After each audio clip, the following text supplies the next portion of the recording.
leveraged our partnership with key celeb influencers, Swiggy, to build awareness and reach among our consumers for actively contributing to this fundraiser. Many of you here in the room, some of them standing right here, really supported us in spreading the word about the campaign, so thank you so much for that. Let me immerse you in the digital film that was created by our brand Pepsi to really arouse empathy among the consumers. Can we please have the next film, please? Thanks.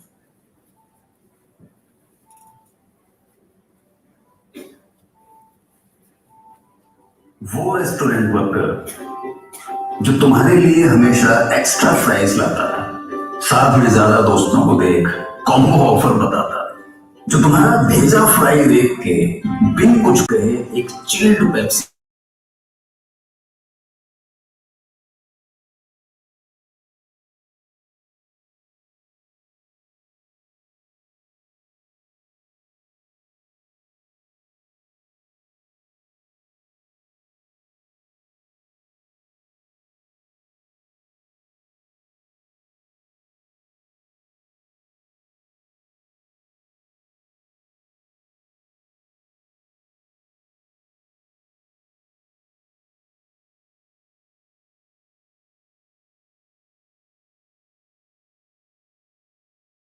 Restaurant worker तक मील पहुंचाएगा.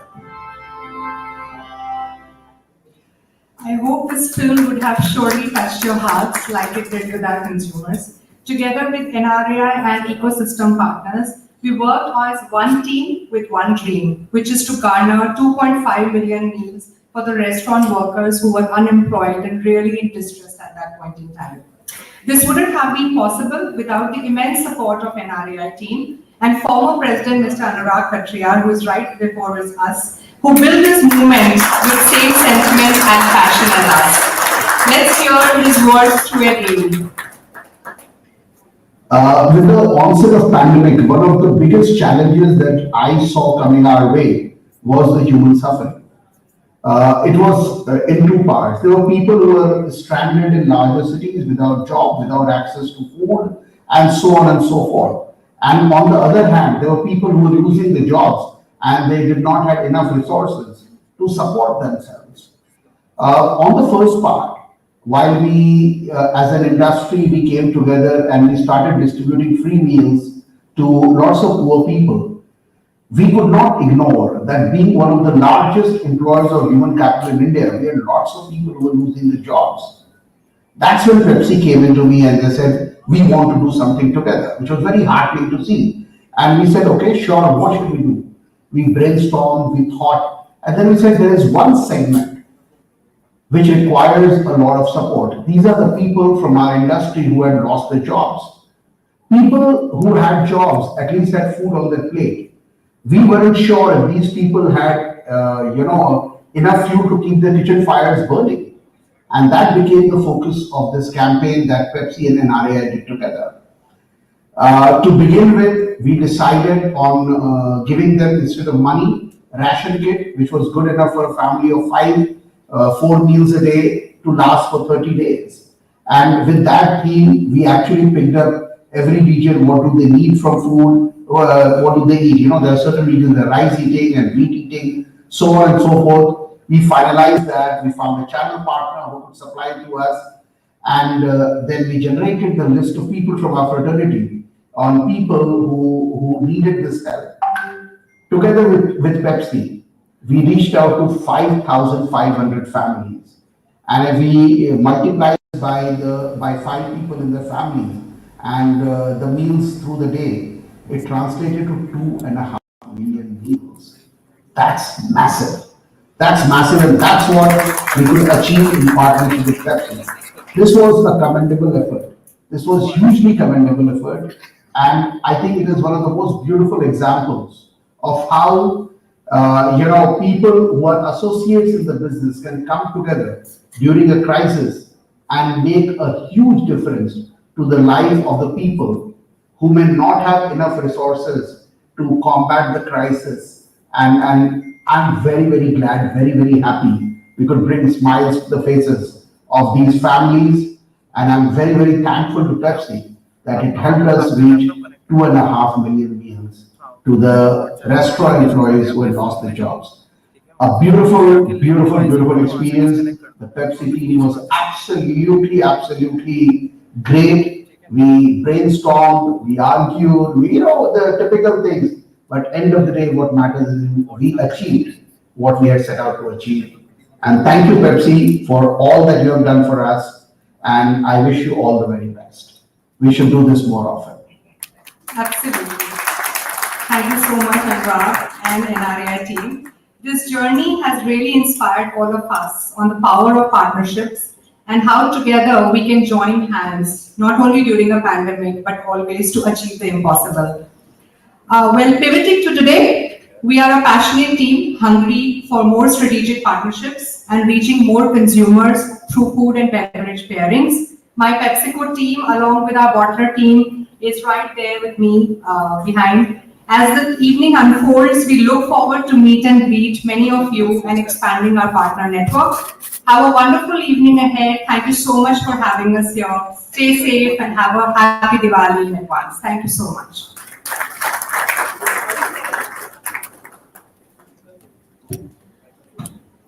And I feel and hope that it was indeed a very amazing session.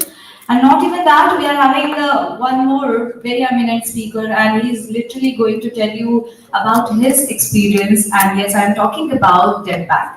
Yes, the presentation is going to be by Mr. Rushabh. He is country sales manager at Jetpack.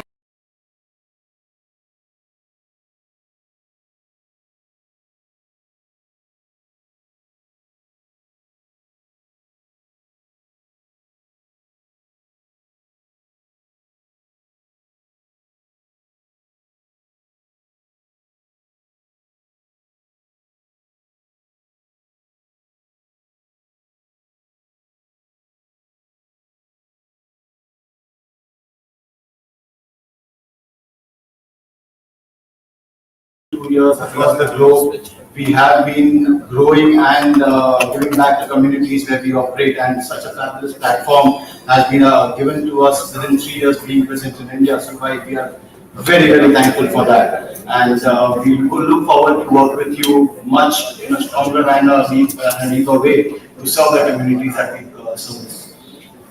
Well, to begin with, Jetpack is a part of Detmol Group. We operate out of 7 different countries as far as the production facilities are concerned, and we have ventured into India in 2016. And over the last 3 years, we have created a supply chain and presence throughout the country. It won't be wrong to say that wherever you're planning to go and expand your business, you would already be there, be it in the country or elsewhere across the globe.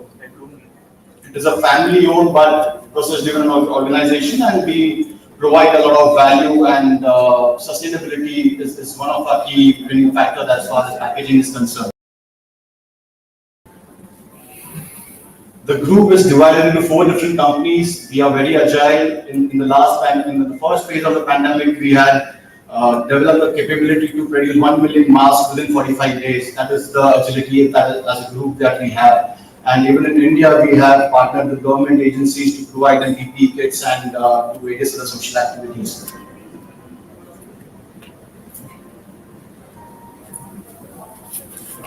Our factory in India is the highest rated food packaging manufacturer with BRC and food safety regulations. Within 3 years, we've achieved which a lot of our peers could not achieve in the last 20-25 years. Our journey has been built with partnerships. Over the last 72 years, we have been building brands, and Jetpack is as much in their DNA as much as these global brands are in ours. So it is long forged partnerships, and we continue to have those in India as well. This is the kind of good welcome and warm welcome that we've got in India over the last 3 years. We have seen restaurants gain a lot out of home delivery and out of store consumption. The revenue share has increased, and we have been there to support all you fine people out here to achieve that. Well, our product categories expand from wraps, clams, bags, and cups and bowls. entire tissue papers, so the entire A to Z of food packaging and beverage packaging is available with us, a one-stop shop, and a 360-degree solution. The value pillars that we operate on are rapid innovation. On an annual basis, we launched close to 4,000 new products of different raw materials, sustainable, eco-friendly. We also have won many awards. We win awards globally with these global brands, and also in India, our quality issues are very minimalistic, or supply issues are very minimalistic. Quality has been the forefront runner for as far as our brand is concerned. We don't compromise on that. We have been able to achieve a 99.99% error-free and complaint-free supply in India in the last 3 years that we've been present. Sustainability, we are the first ones to drive sustainable packaging solutions in the country, the first ones to develop PA-aligned eco products and boards and boxes in which the products are completely compostable and biodegradable, and at a very good sustainable and good pricing as well. We also work with a lot of global and national paper mills to develop solutions to move away from plastic, and globally we have taken quite a leadership stance as far as going green is concerned.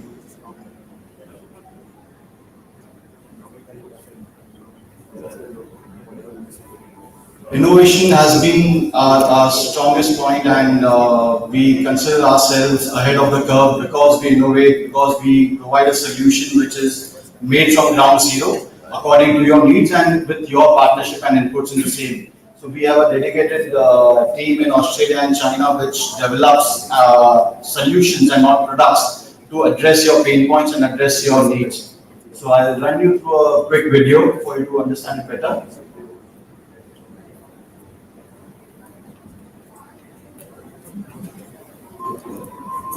Starting. So it's time to streamline and improve your packaging. Or perhaps you need a whole new packaging concept, starting with a clean sheet. But you need it right now. And now you can have it, because Detmold has a full packaging design and development service that moves fast. Faster than that. Yes, that fast. In fact, it happens in 1 day flat, and it's called Launchpad.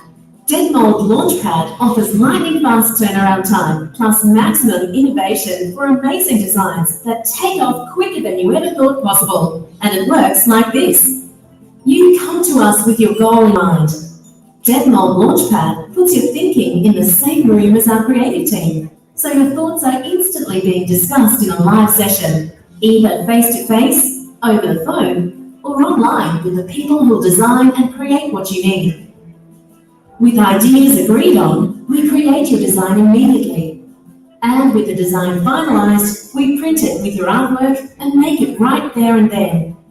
So you come to us with a need, and our Launchpad team of experts can deliver your packaging prototype just hours later.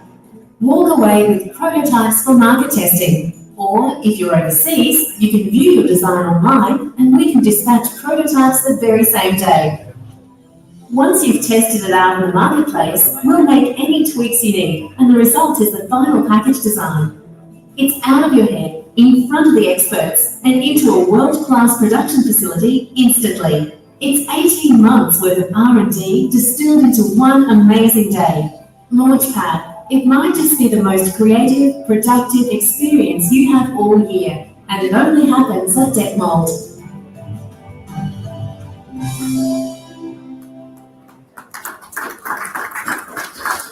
Our purpose of being in India is to make all the food and beverage brands shine. There's a lot of competition, there is a lot of growth in this business, and we have done that in the past globally, and we intend to do the same in India. We have been delivering on time, in full, and service and efficiency is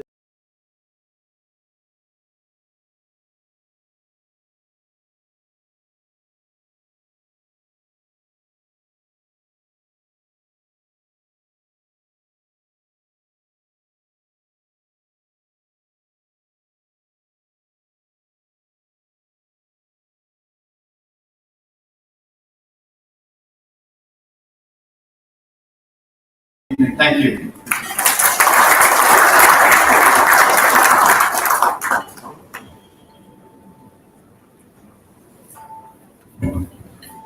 And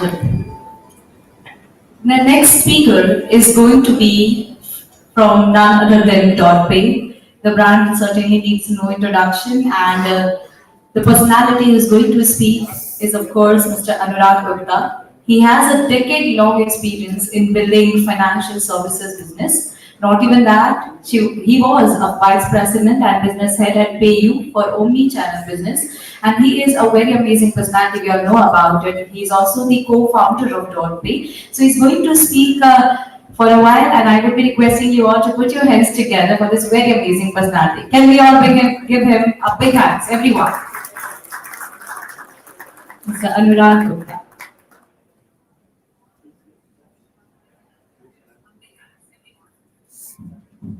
Thank you everyone, and thank you for such a gentle introduction for myself. I have never been so gentle to myself, but people are. Thank you very much. It's a great evening, guys, and thankfully we are finally meeting in person. And for me, I take it as an opportunity to catch up with a lot of those faces that I've been interacting with on digitally for the last 1.5 years, sharing the stage with companies with such great legacies, been there in the system for so long. We are just about 1.5 year young organization. So I think the most humbling part of being part of this setup is being standing on this stage. Thank you very much for that. I am the co-founder of .pay. I am Anurag Gupta. Sorry, I just do it the other way around. I am Anurag Gupta, and I am the co-founder of .pay. Our journey with NRAI started just 2 months before COVID. It was January 2020, I still remember. And we were in our initial stage of product development. We had just stepped out from our existing works that we were doing, and we were just trying to foresee what next we should be doing. And we were just in our early stage of building the product when we met the management committee team of NRAI in Mumbai on their AGM. We presented our thoughts to them, and they were very kind enough to kind of lend their ears and give us our support. From then till now, the journey has been amazing. It's 1.5 years since we are associated with each other, and nothing more I could say that standing here as one of the lead sponsors for such a prominent event, the most happiest feeling that I have. Last year and a half has been really tough for all businesses. Nevertheless, this has been, I would say, it has prompted businesses to rethink and to reinforce feelings of how to do business.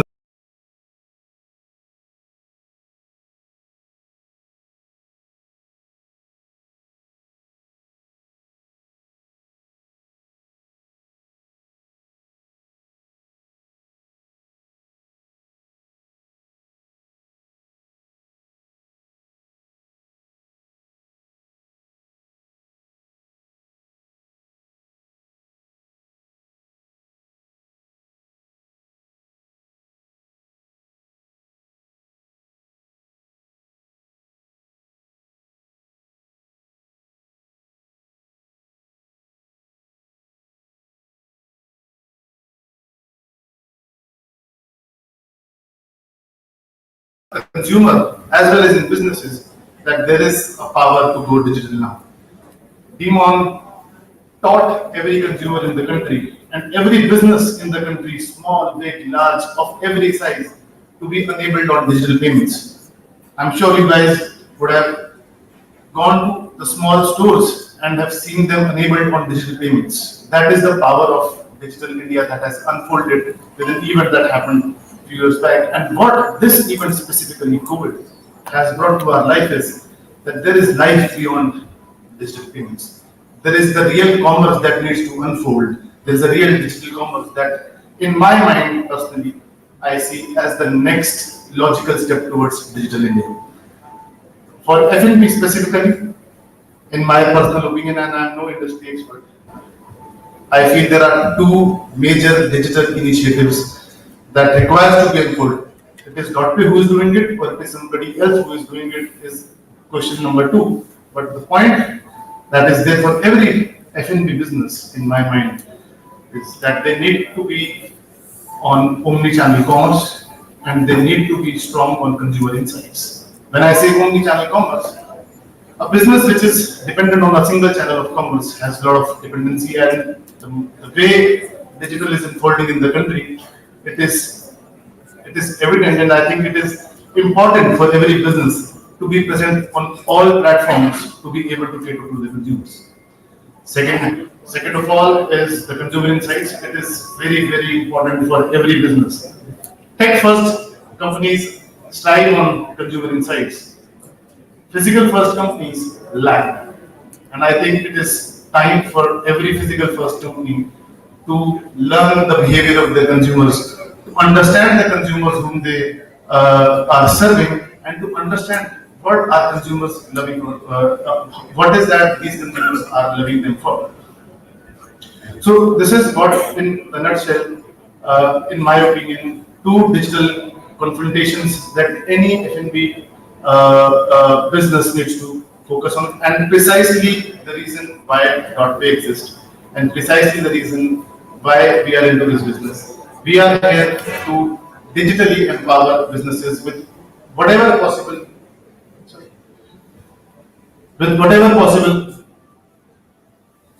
ecosystem that we can bring as a platform onto their platform. We help businesses in formulating three major components in their business. It is about managing their commerce well, it is about managing their customers well, and it is about managing their businesses and processes really well. When I talk about managing their commerce well, it is important for businesses to adopt to digital, new age, tech-enabled ordering base, which is something that we are enabling them. We have tried to tie up with all possible ecosystem partner players to present a holistic platform which can help a merchant manage their commerce by their own self in a fashion which is best suited to the consumers and that merchant. Yes, that platform is still in its early stage. Yes, there is long way to go. But yes, there is an intent to make this happen. And yes, it is a need for everybody in the room. So what we have to believe in ourselves is, yes, there is a change that has to happen, and we are the ones who will get that change. What is other important fact on consumer insights that we are trying to help the restaurants are that they are able to know in depth about their customers, get to know their customers at the time when it is needed. I just cite a small example, and I think most of you will be able to relate to that. The day lockdown was announced, everybody knows that everything is shut. Customers were at their home, businesses were shut. The day lockdown started to ease off, businesses started to reopen, but customers were still at their home. Businesses were not able to let their consumer know that, hey, I'm open, come and start business with me, come and start transacting with me, because the businesses lack all those insights about the customers. This is what I think a fundamental new initiative, a new step, a new age that a business have to unfold now. What we have also, as our endeavor to help and make our merchant partners rock solid on digital, what we have also done in the recent past is help them into managing their business really well, help them understanding their business very well, help them manage their backend really well. We have very recently acquired a prominent billing cost and inventory company, Rista. The idea behind that acquisition is to present a holistic platform to the merchant, a one-stop solution to the merchant, which will help them with all their digital needs at one single place.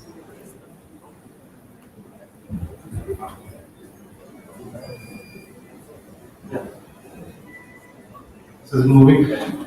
So, and just to give you some numbers, like I said, we are just about a year and a half here, but in the last year and a half, we've been able to touch base about 30,000 merchants in the F&B space. In our non-F&B business, we are able to reach out to lakhs and lakhs of merchants. We are present across merchants in 500 cities, and we are a 500 people strong company, as to say right now. And the stats look really amazing. When we first did our meeting with NRAI, we are about 12 people, and now we are meeting in person. We are about 500 people. Thank you very much for all of your support. We are here to make sure that your digital journey is taken care of. Thank you very much and have a great evening. Thank you.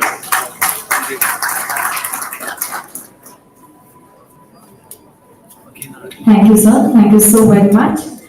And now the time has come for which we were waiting for so long, the limelight of the evening.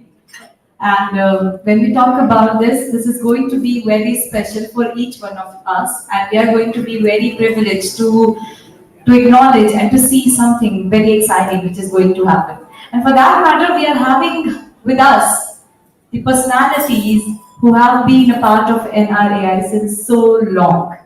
You must be wondering, who are they? Let me all tell you that we are going to have the past presidents of NRAI for 33 years. For 33 long years, let me tell you once more time. And when we talk about the past president of NRAI, we are very much honored to have all of them here with us.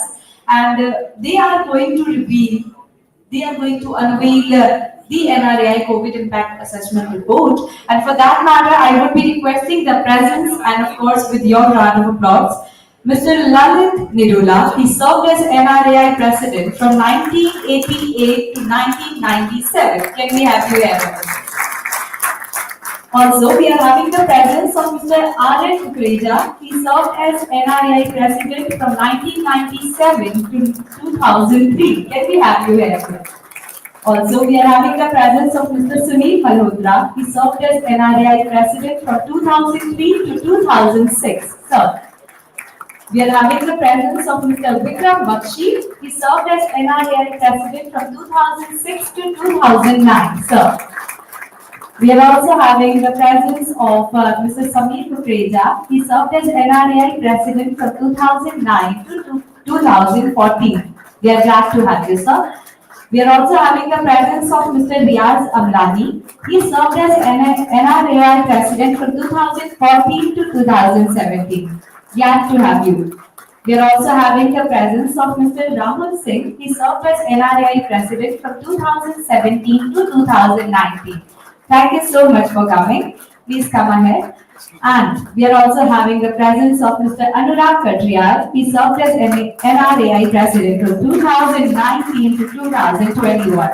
Can we give all of them a big hand, everyone? And now I would like to invite our current President of NRAI. He is none other than Mr. Kabir Suri. Can we all put our hands together for all the past presidents here? We are very much honored and privileged that you all came and joined us. I would be requesting you all to kindly come on the stage. If you all can come to the stage. Thank you so much. And we are now at the time for which we were waiting for so long. We are going to now unveil the report, and this is going to be a very special moment for each one of us. It is none other than NRAI COVID Impact Assessment Report. And I would be requesting you all that this particular report is going to be very fruitful, very informative for each one of us. And for that matter, these are the reports which are going to be unveiled now. So get ready to experience the very first NRAI COVID Impact Assessment Report. Okay, so we are glad that you can see the experience of 33 years just in front of you. Can we all see that? Lovely. This is absolutely amazing to have you all here. Now, the time when we are going to unveil, and I would be requesting you all to give a big hands to the launch and of course the unveil of COVID Impact Assessment Report. Everyone, can we all put our hands together one more time? Tremendous. Now we can have a photograph as well together. So this is the report. This is indeed going to be very informative for each one of you. All right, thank you so much. It is amazing. And when we talk about these reports, these are going to be very special. And one more thing is, we are going to understand a bit more about the report very soon, so stay tuned for that. And now the time when we are going to thank all of you who all are on stage, that you came here, you gave your precious time to us by a token of gratitude. Of course, I am talking about something which is very exciting. I would be requesting NRAI current president, Mr. Kabir Suri, to give the token of gratitude to all our past presidents of NRAI. Can we do that?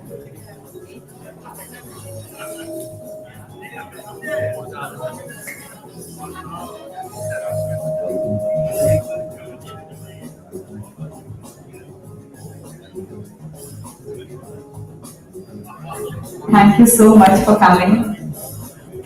And now this evening is more amazing with your presence. And we were waiting for Mr. Sunil Mehrotra, and now they are here. Everyone is here, unveiling, and we are very much happy to have you here. So this is a small token of gratitude. Thank you so much for coming. Thank you.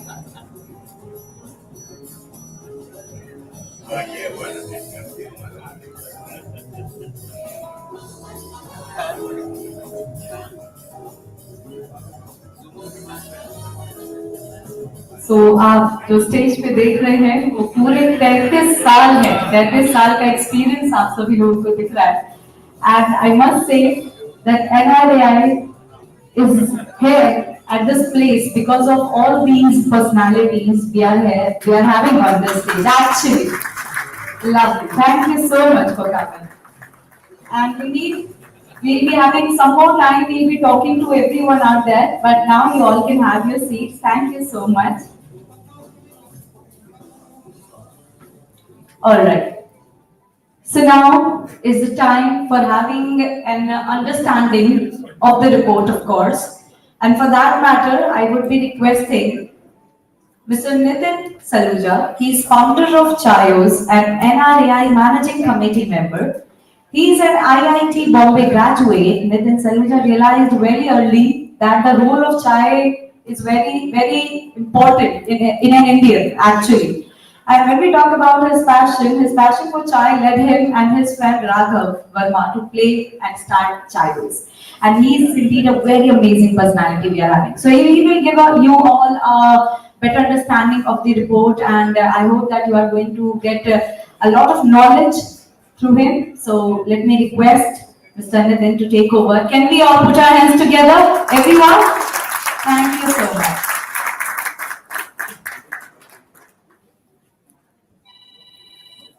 Neha, can we have the presentation, please? So guys, before we talk about anything to do with the report, I would like to thank Rakulji, wherever he is. Can you please raise your hands?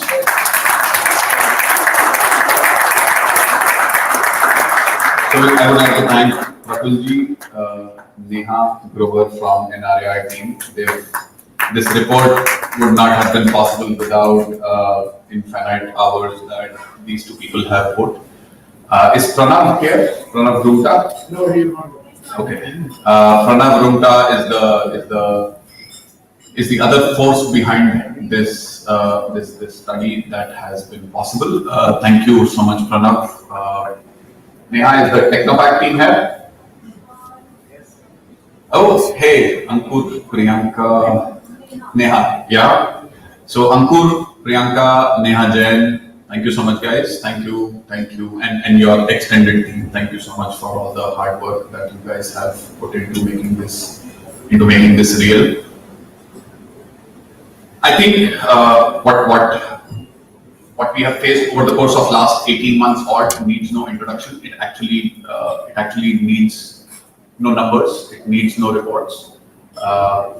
What we have gone through is sufficient of an experience for all of us to possibly just have once in a lifetime. It's more than enough. But when you look at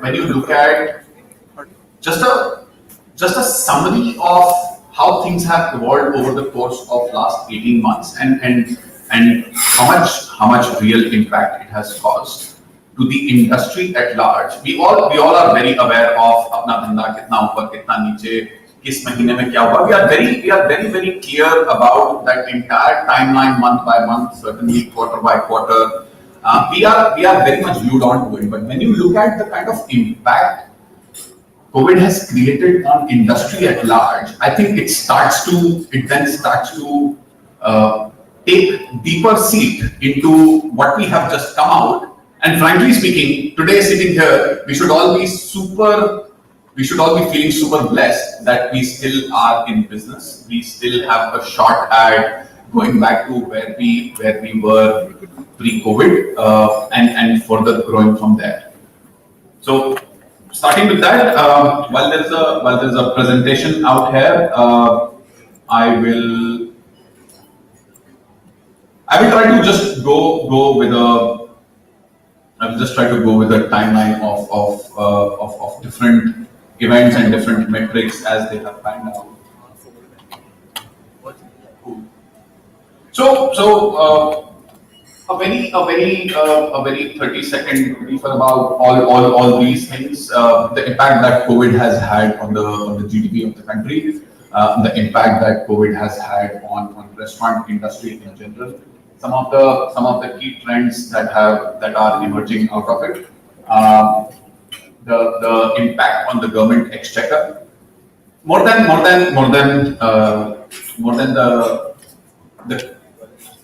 than these headlines, I think what is critical is the number that each and every one of these items represent. I'm not necessarily able to get this to work. Can somebody help me out? Okay, there's a lag. So cool. I won't really rely on this. So the GDP in the country, FY21 on nominal terms, kind of declined 3.7%. Looks very small, but when we compare it to how much the country should have grown, instead of that growth, it seems it ended up being a 3.7% dip in the GDP. When you look at what has transpired at a macro level, inflation right now is trending at 5.3, whereas last year it had gone all the way up to 6.2%. 5.3 by no standards is a low inflation. It is still pretty high inflation. So we did not just get hit by COVID. We also got hit by inflation. And for maybe most of the Janata in this room, we would all know कि धनिया और प्याज और टमाटर का इस समय क्या रेट चल रहा है. So it's massive inflation. We've witnessed significant amount of job losses in the country. We will talk about specifically for what has happened with the industry. There has been a 6% decline in overall private consumption. Private consumption is just consumption that you and I do on a day-to-day basis. It does not include government consumption. Private consumption for the first time after many years has declined by 6%, which is a significant number because private consumption is a big contributor to overall GDP. And housing sales, they dropped by more than 23%. This is actually one of the most interesting things to note, which represents the amount of stress and cash-strapped economy. The amount of gold loans FY21 over FY20 grew by upwards of 70%. It is a clear indicator people were low on liquidity. They pledged their gold in the country and got more and more gold loans.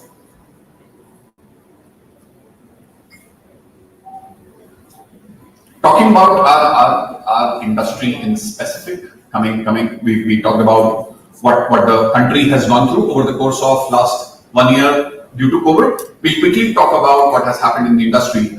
Our industry has shrunk by 60% over the last financial year. We were as an industry, we were supposed to be a 5 lakh crore industry in FY21, whereas what we have been able to achieve as an industry is just a 2 lakh crore number. 40% of what the industry should have been. 60% is a massive number by any standards. Even a couple percentage point dips in crores of rupees is significant. We are talking about a 60% dip there. What estimates that were put out there in terms of revenues, while they have dipped by 50%, overall profitability in the industry has dropped by 88%.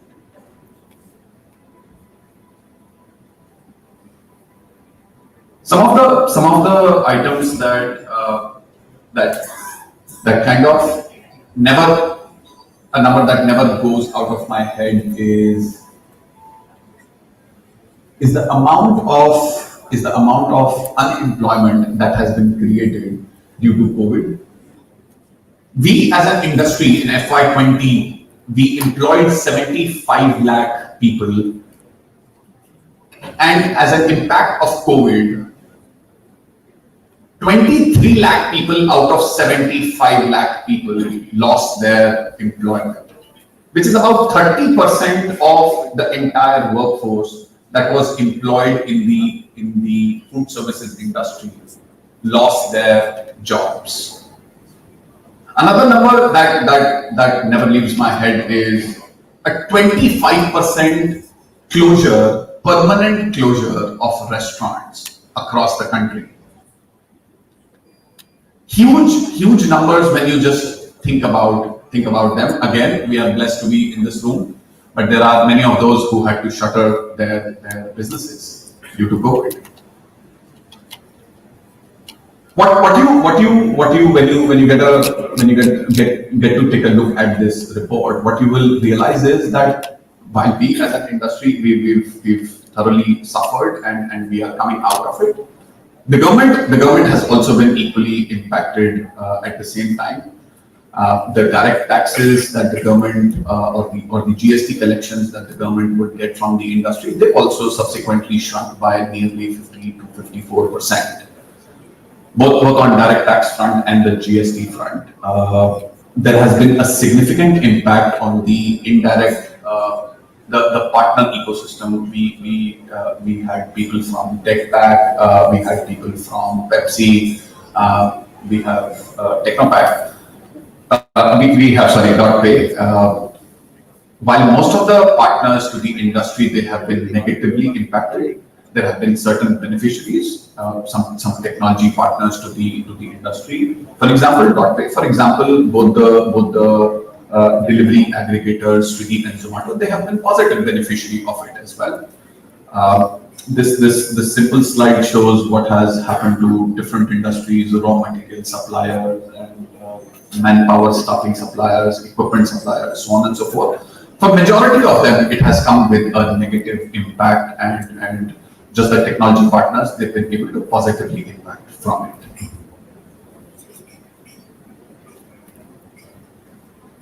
There are certain trends that have been emerging due to COVID. The first and foremost, which is move of the overall consumption towards organized retail, which is what's an organized retail business? One who is registered with GST. So more and more consumers are going to be moving towards organized retail players, and within the organized retail players, more and more shift is going to happen towards chained organized retail. A chained restaurant is defined as a restaurant with 3 or more stores. So more and more chained organized players are going to be benefiting out of it. In the report, it's we estimate about a 20% compounded annual growth rate, a 20% CAGR of chained organized players as compared to a 13% of organized standalone store players versus a 5% growth of unorganized. So by the virtue of the fastest growth that chained organized players are going to be going through, overall biggest beneficiary of this is going to be chained organized players. So good time, depending upon capital availability, for everybody to start growing, because that's where the consumer trust is increasingly lying. And why is that so? Simply because the consumer is now making hygiene and safety as their priority one while choosing what place do they want to dine in, what place do they want to get delivered from. Another set of trends that have come up that and it's no news for all of us.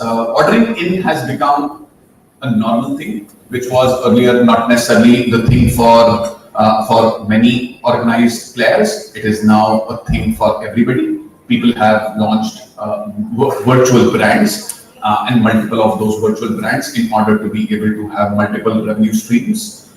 We estimate what used to be 10% of revenue pre-COVID delivery as a business, as a percentage of overall revenue. What used to be at 10% is at about roughly 33% right now for the industry in general. For some, it might be 100% if you are a cloud kitchen operator. For some, it might be 50%. For some, it might be 20, 25, 30%. But overall, that pie from the overall revenue has now significantly increased to 33% of overall revenue coming in from delivery.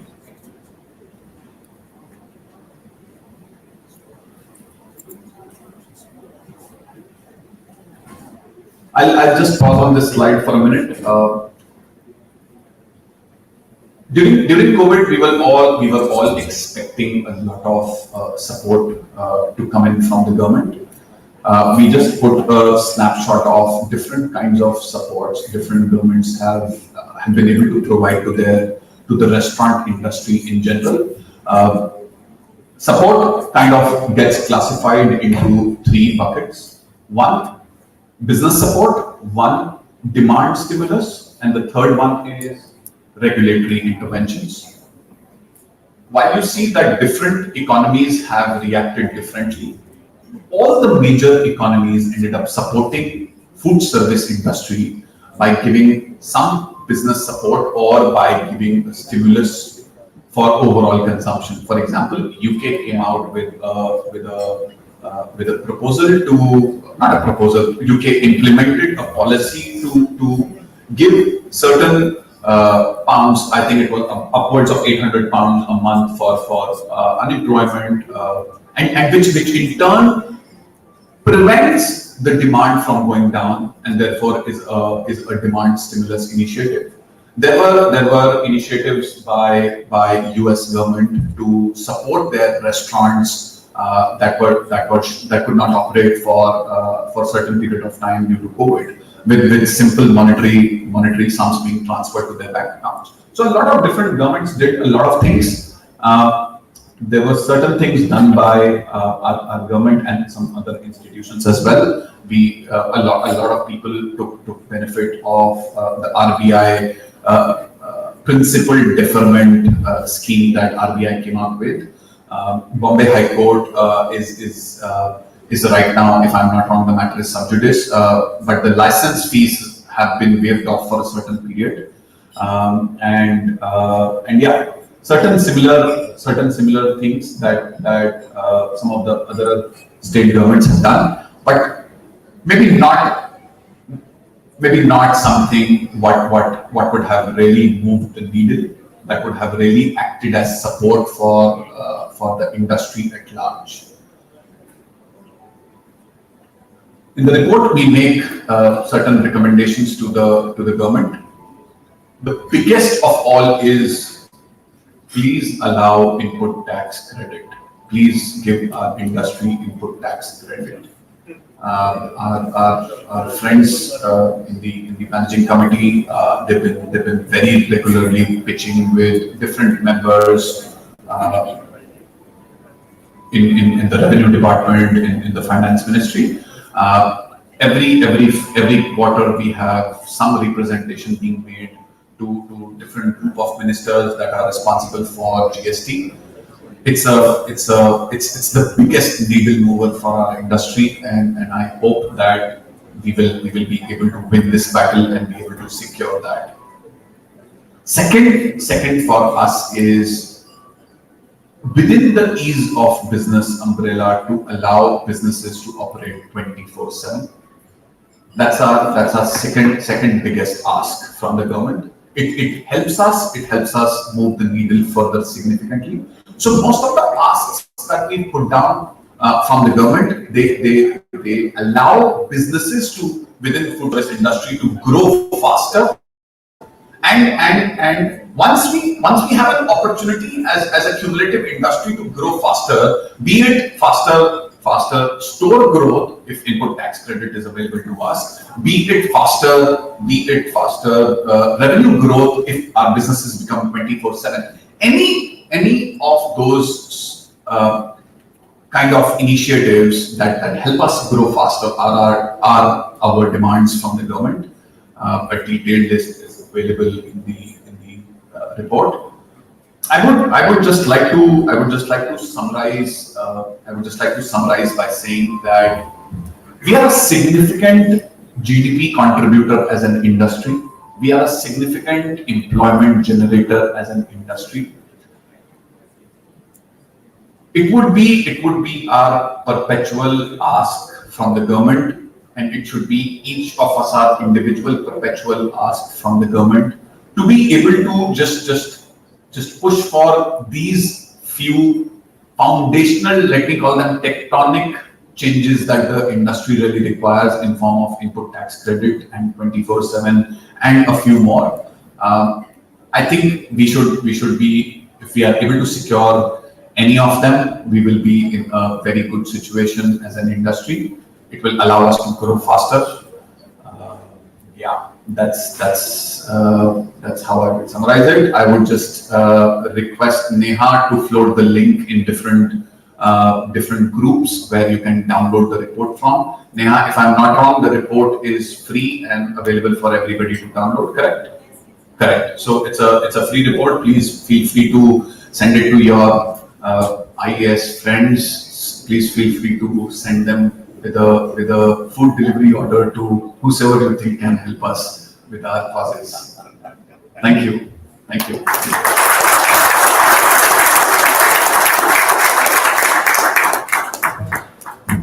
And now we can say that this report is going to be very informative for each one of us. Whosoever is from the restaurant industry and F&B industry is going to have a lot of benefits out of this report, indeed. And now is the time to hear from the personality who certainly needs no introduction. Yes, I am talking about none other than Mr. Kabir Suri. He is a personality when we talk about. Kabir Suri is a co-founder and director of Zorawar Hospitality, currently serving as a president of National Restaurant Association of India, NRAI. Kabir has been associated with NRAI since 2017 and was appointed as a vice president in 2019. We all know about him. There is nothing more we can talk about. So can we all give him a big hands, everyone? So.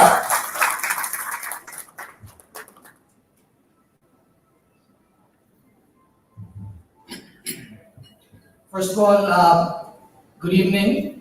Thank you for being here, everyone.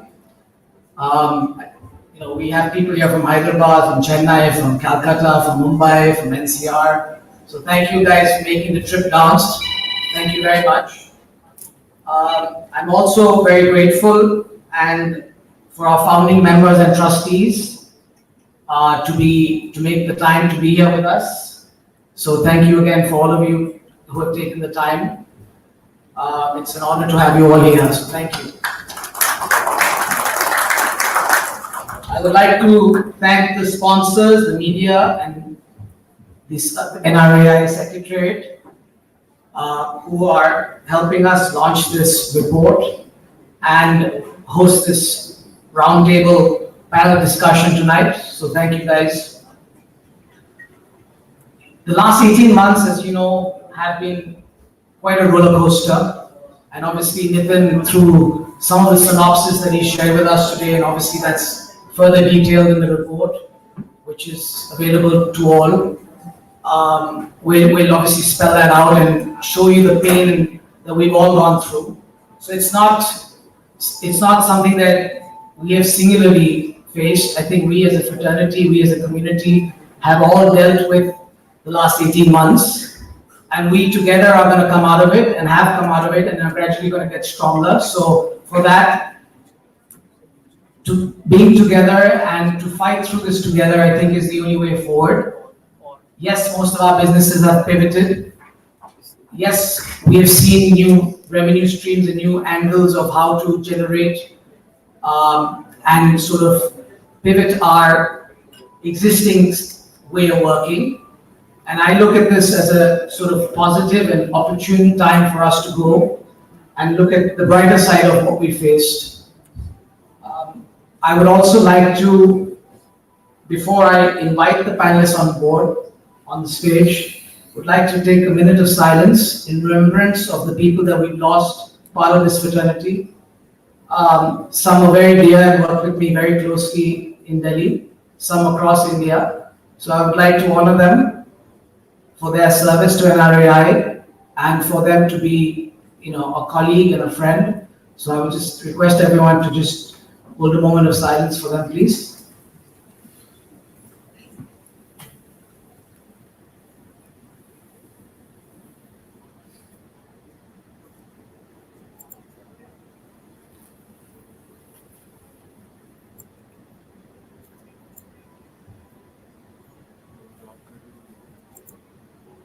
Thank you.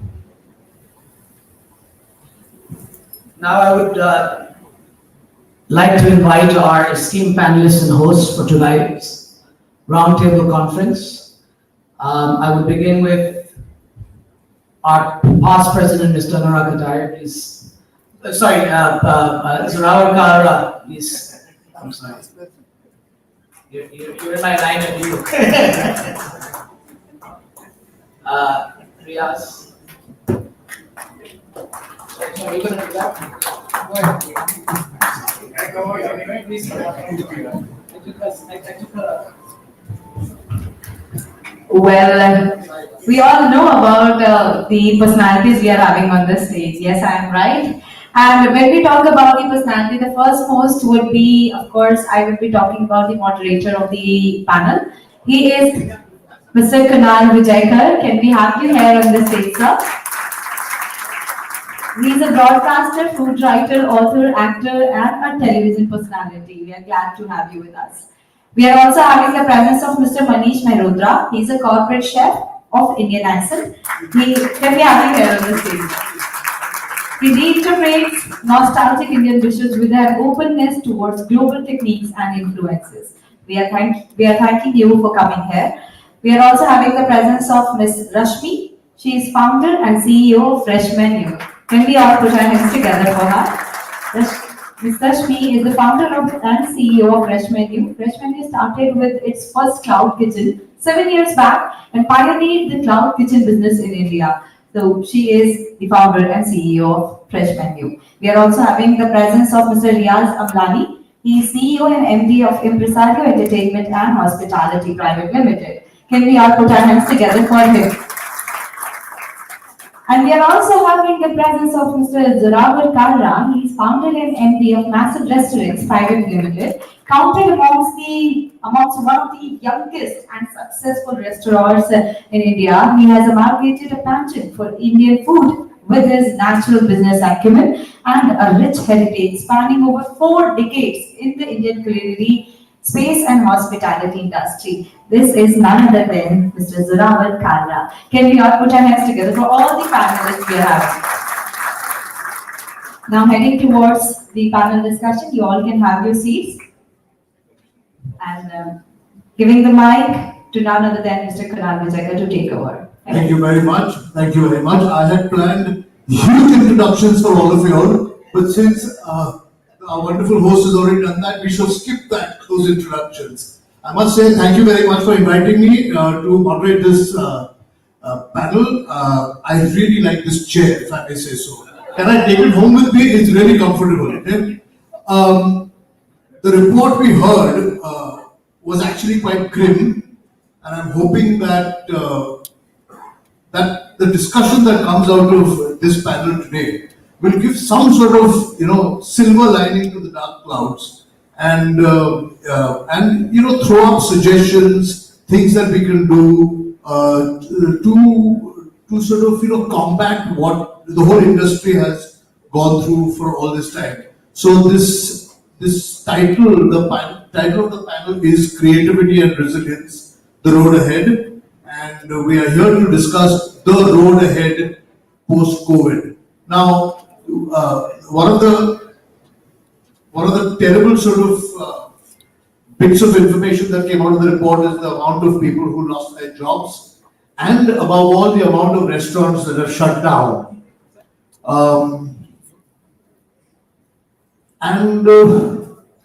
Now, optimistically, we seem to be bouncing back right now.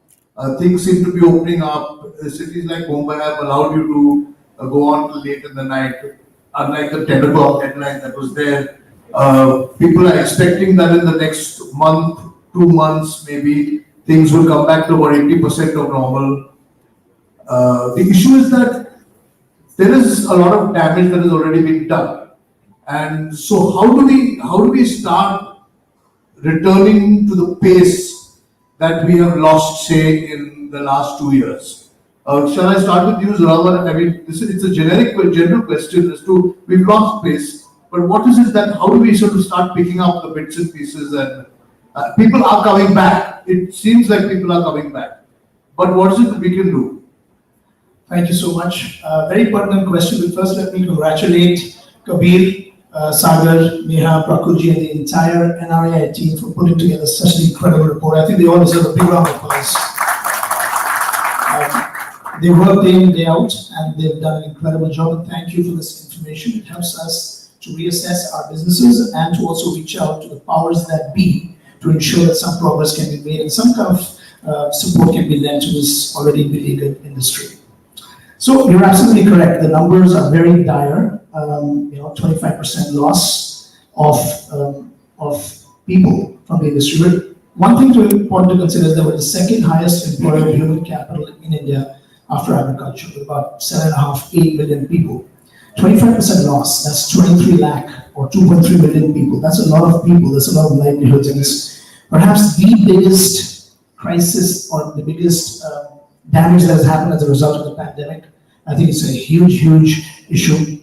The fact that we've lost 60% of turnover means loss to the exchequer, but please understand, 30% restaurant loss. 25% actually of all restaurants that have opened have shut down permanently. That's another big, big problem. Let me correct my previous numbers. 30% employment loss and 25% loss in number of restaurants permanently. It's a big damage. Remember, every time a restaurant shuts down, it's somebody's blood, sweat, and tears, and perhaps life savings that have gone into it. So it's a very, very tragic thing. The good thing is that Indians love to eat out. I mean, it's the #1 form of entertainment for Indians. We're 40 times larger than Bollywood. We're also the highest consumer of gross disposable income spent in India. So people will like to eat out or drink out more often than they buy a shoe, buy clothes, or watch a movie. Thankfully for that. So the good thing is it's part of our culture, eating out. It's part of our DNA. In fact, it's part of human DNA. The whole world has seen a huge rebound. And the strength lies in the fundamentals of the industry. I mean, in some markets, pan-India, we've seen 90% return to demand. This is obviously a combination also of delivery and other verticals that Kabir very eloquently mentioned. There are other verticals that have come up as a result of the COVID, which have led to this bounce back. But the good thing is that the demand is there. As long as you don't shut us down, as long as you make business easy to do, this industry has core fundamental strength and will continue to keep bouncing back. So the good thing is that the Indian populace has given us their support, has given us their, has shown their will. They will go out and eat, or they will order in, as long as you keep us open. I don't know about the rest of India, but I definitely will go out and eat. That is for sure. Riyaaz, so do you find yourself making changes in the way you did business from pre-pandemic to the middle opening of restaurants to what you are today and what you're going to be in the future? Thank you, Kunal. Just before I get started off, thank you, Zorawar, for thanking the work of Kabir and Prakulji and Sagar. Big shout out to Nitin also. Wherever Nitin is, he's worked night and day, and he's the real force behind it. So thank you, Nitin. Quick also thank you to Pepsi, Pay, Netback for really supporting us and making this report possible. This is a very, very important report because, Kunal, if I could just digress a little bit, there's this thing that, oh yes, demand is coming back and, all the troubles are behind us and everything is hunky-dory. It's not, right? And I think this report is just telling you the tip of the iceberg. These are the people who survived until now. The casualties will continue. This will only increase. It's not going to get better, right? And at this point, we are hoping that we can use this to influence governments because we desperately need government intervention. They need to come out and help this industry. What this industry is capable of is phenomenal, right? Do you know what tourism population in India is? Do you know how many people come to visit India? Just anybody has any idea? How many foreign tourists used to come to India to visit? Anybody? Huh? It's 8 million people, right? Out of which 5 million are NRAIs, Sri Lankans and Nepalis. So totally we have 3 million people coming to visit India. Now imagine India is the land of lions, tigers, seat of ancient civilizations. And Dubai sees 7 times more people coming one city than India does. Now, is this fair? Or is this right? Is this not criminal neglect of our soft power? And let's get this straight. Food is our soft power. Food services is our. There 3 things that we can claim is our soft power: is Bollywood, is cricket, and is Indian food. That is our power, right? And it culturally how relevant it is and what it can do for the economy of a country is mind-blowing. Spain, which is 80 million, which is on the other end of the spectrum, used food as the #1 driver in all its campaigns. Right? So the point is not that, the industry's come back. What you have to understand, there's this big gaping hole. The people who got out of COVID-1 took loans, took debts, took huge amount of risks and took those loans on. Now they have the losses. Plus they have this pile of debt, which is still piling up.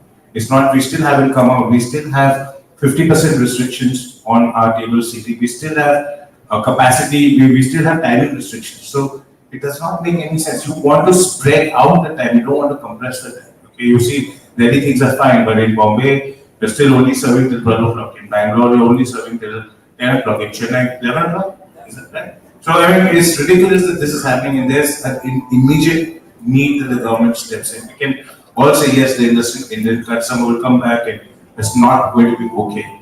We need the government to step in and they have to listen to us and step in. So we can come up with clever strategies and we can do delivery and yes, we can do digitization and we can work with our partners to try and salvage what we have. But for this industry to prosper, I think it's time that the government takes into account because these are not just numbers. These are real stories and real tragedies. And people, they're real people. They're losing the jobs. I mean, in my company, I have to say that we've lost a few people who've actually taken their own lives. And this hurts. It hurts like hell. And so things need to get better and they need to get better now. And the government cannot absolve itself of its responsibility in this debacle that we are facing. So we come up with ideas, we're cockroaches, we'll survive somehow or the other. But I think what is due to us is urgent and immediate intervention. I want to quickly build upon this point. I totally agree with what he's saying. I didn't at all, not implying that everything is hunky-dory. I think things need to improve in a big way. But, one of the key things he raised is government assistance. Do you know that President Joe Biden, in his tweet after the very first lockdown, said that if the economy is to recover in a whole, then restaurants need a seat at the table. He actually deployed an American plan for restaurant sustenance worth $20 billion, out of which $2 billion was spent simply for covering salaries for people, for a restaurant that had shut down, a furlough scheme. I have a restaurant in London where the government gave us a furlough scheme for all of our employees, provided we didn't fire them. They covered the salaries for 3 to 4 months. In fact, they extended it further. They were paying up to 80% of the salary of every single person. I think the point that Riyaaz is making is that the government cannot absolve itself. It should take positive steps, including monetary positive steps, policy changes, ease of doing business, various things to ensure that this beleaguered industry that is contributing over 2.5% of the country's GDP bounces back. Yes, the fundamental strength is there, but without assistance, pure, actual, hard assistance, I think there's going to be further losses and there's going to be more casualties. Yes. And I come from the cloud kitchen world, which seems to be promised as the silver lining to the whole, COVID crisis. You're the only people who make money. Delivery is growing and delivery is doing very well. For cloud kitchen business also, I think I'm speaking for everyone. That one, it has not been easy for the last 1.5 years to survive through the whole crisis. We've faced all sorts of, I think, similar, maybe different time zones or different quantum of the issue. I think the big issue that we should take back to the government is the GST input, because without GST input, any business viability, even in the cloud kitchen space, seems extremely difficult. For example, now the cloud kitchen business has been asked to pay GST by Swiggy and Zomato, so you would collect all the GST upfront, but we are paying 18% to Swiggy and Zomato and we would not get any input credit out of it. And we will continue to pay 5%. So I think there is a real case for the GST input and for the entire industry, not speaking just for cloud kitchen. I think GST input is one big reason why the entire industry can plan to bounce back, because the margins would improve for all. And it is a fair way to do business. If every other industry in the country gets input credit, why should we not get it? Absolutely correct. Absolutely correct. Yeah, so, in short, is that you have managed to survive despite the government, but it is time the government stepped in and did something. Tell me one thing. Yes, you're right, and I'm sure that the officers of the National Restaurant Association, etc., will make pleas to the government, will approach the government. Is there anything that an independent restaurant owner can do to open the eyes of the powers that be, and so that we're talking to everybody here who's represented and can independently, in their own capacities, bring to light this issue that the government, you build pressure from every angle. So is there anything that restaurateurs can actually come out and build pressure doing for this? I don't think so. Individually, anybody can do that. You have to come collectively. But so individually, individuals get together, yes. Not only the association, but individuals get together and impress upon government, ke boss, baba, ye karna hai. So I think that individually, every restaurateur, whether based in Chennai or based in Bangalore or Delhi or Bombay, have been going around and trying to make the governments understand why GST is such a clear and present danger for our industry. And this has been happening. I remember when the first GST first came in, a bunch of us flew around, and Rahul and Anurag-ji and some of our past presidents did a lot of running around and trying to explain why this input tax credit is really, really important. And I think a group as NRAI has been, I think that's been their number one job, and I think both Sagar and Kabir will tell you that it's their number one mission as well to achieve this. So we're trying from every angle. It's not a sexy subject. Nobody wants to, customers don't want to listen to us drone on and on about GST and input tax credit, but it's something that the government really has to take.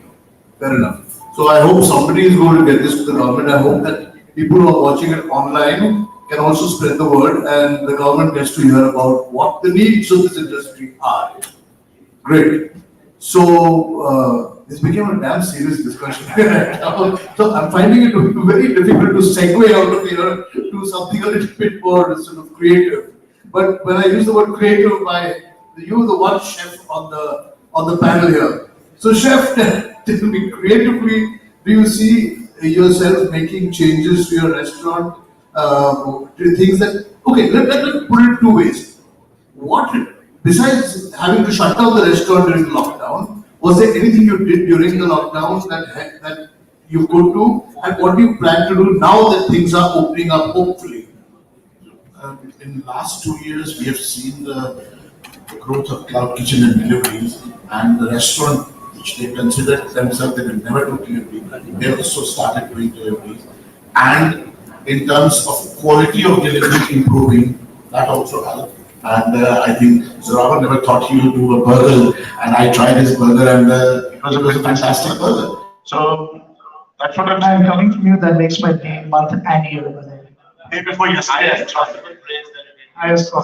so the thing is, that was the improvement because people are becoming more innovative in terms of how they do delivery, more quality-based delivery rather than just sending the food. And in terms of like Varun is doing Noshi or Pot, fantastic way of packaging, and the quality of food has improved tremendously what used to be post pre-pandemic. The delivery food quality is improving, and more innovation has come. And now the restaurant which has opened, now we are doing a lot of work, a lot of innovative work. There are a lot of things which we used to ignore when we used to run a restaurant previously. The cost is the main thing. Maybe cost is the main thing. Wherever you can save, thousands of things which we used to ignore in the pandemic.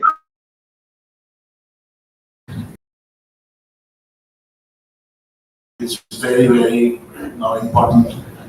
Now we understand the importance of manpower, how important people were, those who were working in the restaurant, and how important they are, their contribution, their productivity has improved. So all these things now we are working on, coming up with the new menus, coming up with the new dishes. People have become more health conscious. People are now coming to restaurants and asking things, where your supplies are coming from, where things are coming from. Everybody has some kind of a dietary thing going on. Somebody is vegan, somebody is gluten free. So all these things now we are coming up with. And earlier we used to get one vegan in a month, now we get 5 vegan in a day. So the consumer has changed in the pandemic. Absolutely, absolutely. People are more conscious about how you are serving. Back of the house is becoming more important. People want to know how your back of the house is going on.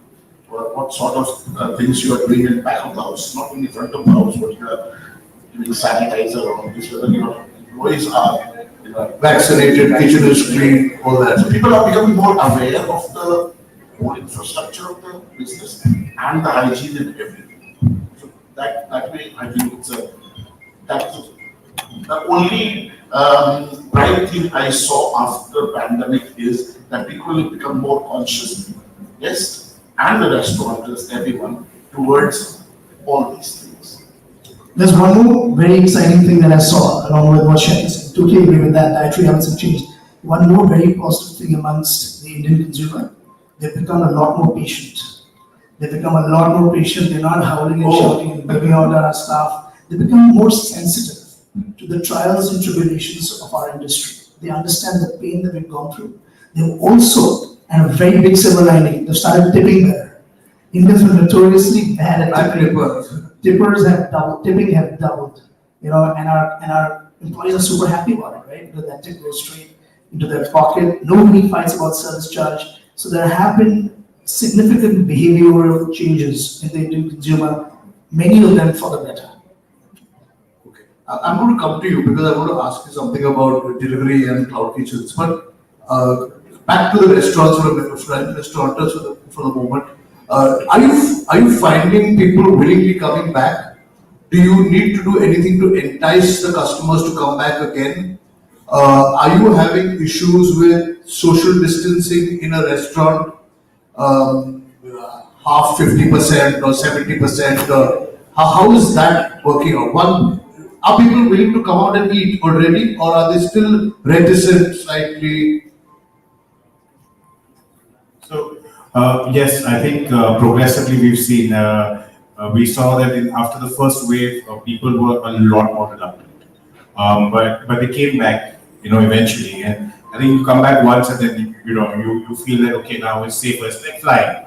Earlier, I used to see people in planes wearing PPE kits, 5 masks, gloves. And now I see them taking off their masks. And, even though the flights are full and there's people sitting next to each other, over a 2-hour flight like ours today, and it was chock-a-block and people were taking off their masks and they were eating and drinking. So I guess, it's habit for me. Once you come back, yes, people are coming back. It is slow. The restaurants will have to convince people and even delivery that they're taking all possible precautions. So that is there.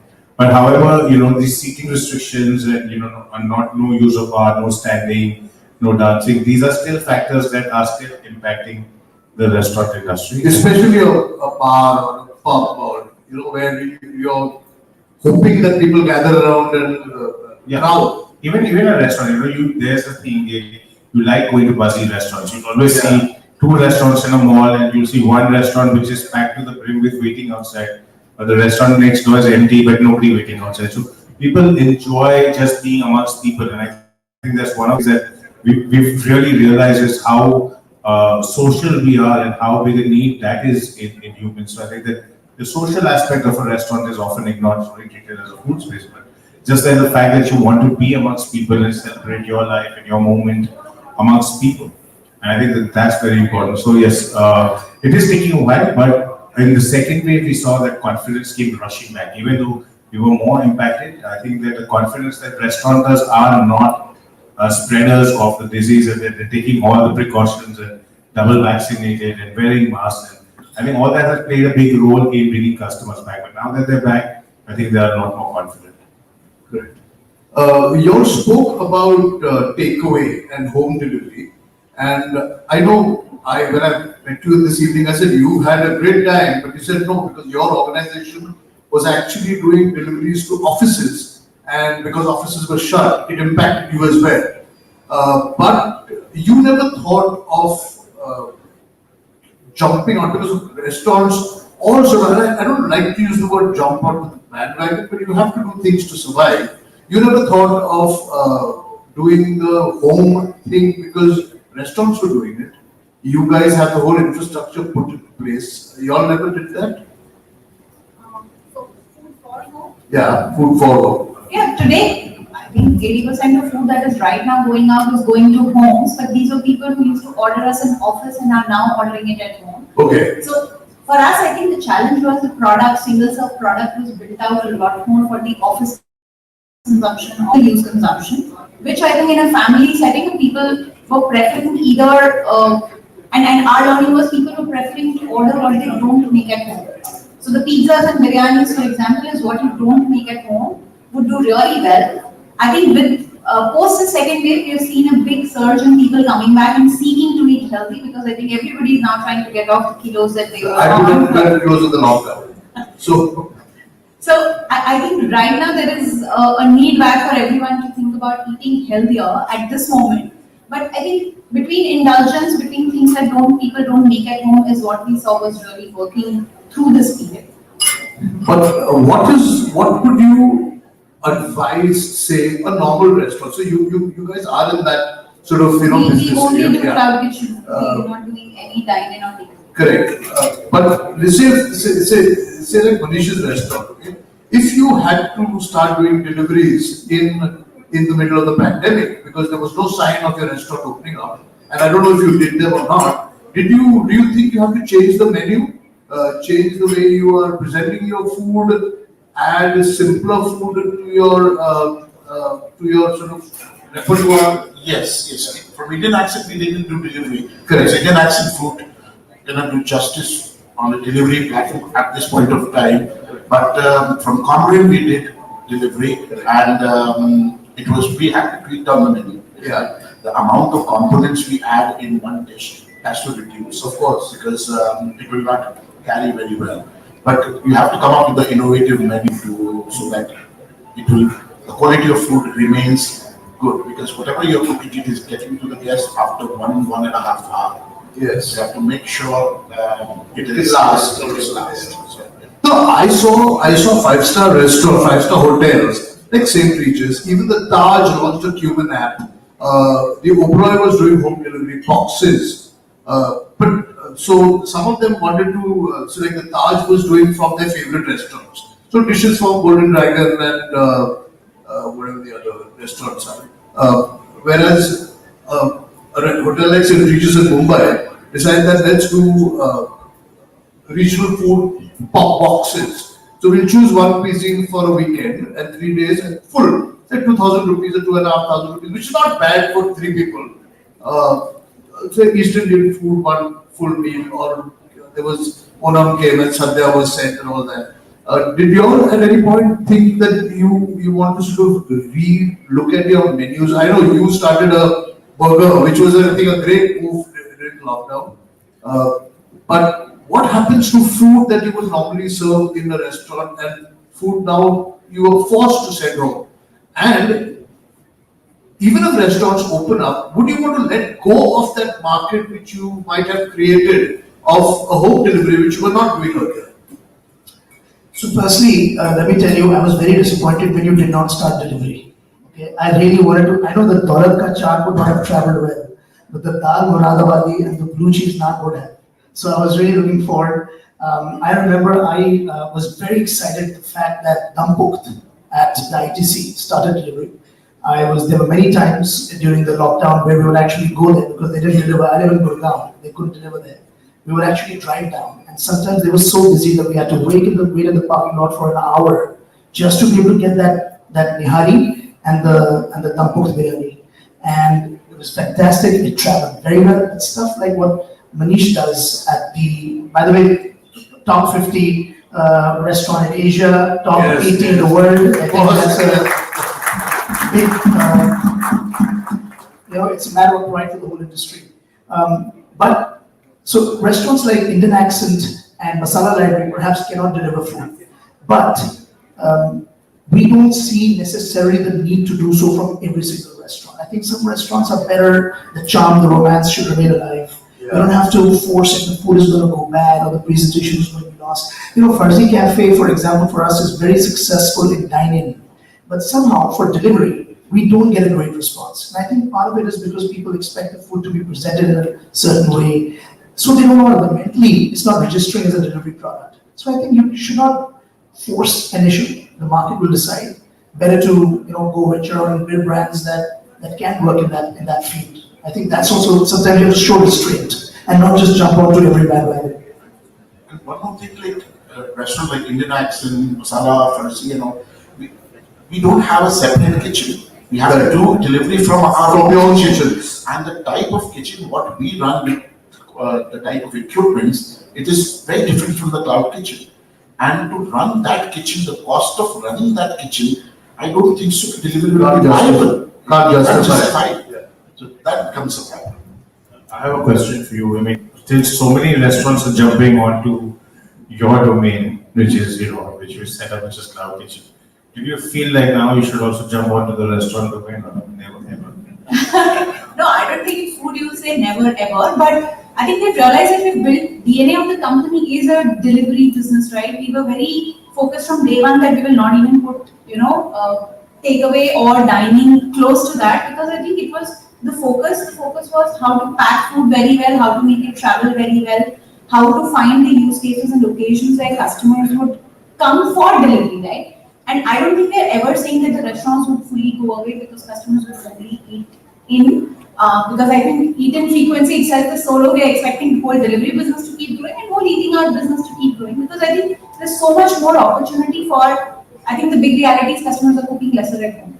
So both should keep growing. But I think it's a DNA of the company. As Manish said, right, these kitchens are built for speed, built for functionality, built for faster assembly, because delivery is very focused on getting the food taste right, getting speed right, and making no errors in food. I think those are three big learnings from our experience. And we can't do anything more. There's no music, there's no ambience, there's no decor, there's nothing else that adds to the experience. It is just food and packaging. And you can't make an error in the order. So it's operationally more intensive as a business. I think, therefore, we would never think that from the same kitchen now I could entertain people and I could plate the food differently. Like, it's a different skill set. That's actually really smart, because what you really said is really the heart of the matter. The DNAs are different, right? And some companies which are retrospectively fitted out only for delivery or for dark kitchens are better suited if they understand that a little bit better. Most of that for restaurants is horses in a rabbit race. Sometimes that also happens. Your DNA is not set up, so it's perfectly okay, for dark kitchens to continue down the road of dark kitchens and restaurants to say, it's all very nice, but people are coming to me to be with other people, and I want to focus on that. So you don't necessarily have to panic and jump and shake. I think most important thing to do is continue doing what you do well. And just hammer away on that. And be honest with all. And be honest about it. Yeah. So I'll add a bit about why FreshMenu became a single serve company and why bowls, we brought out bowls, because when you're trying to deliver food and you want to deliver it faster, I think complex plating was just not an option. You have to make food simpler, you have to make plating it, moving it out of the table faster, and that's how bowls emerged.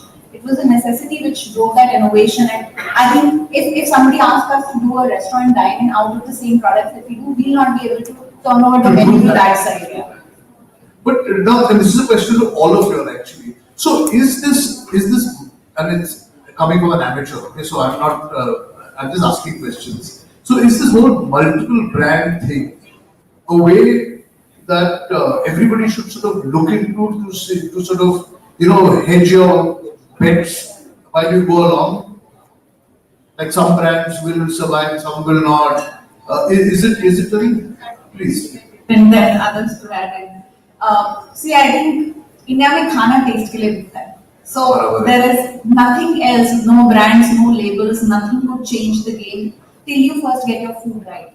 And obviously, because you're behind the scenes, it sounds easier to launch, plethora of brands. And these are not brands yet; these are labels. So you could launch a lot of products. You could sweat your asset more. So theoretically, yes, it all sounds great.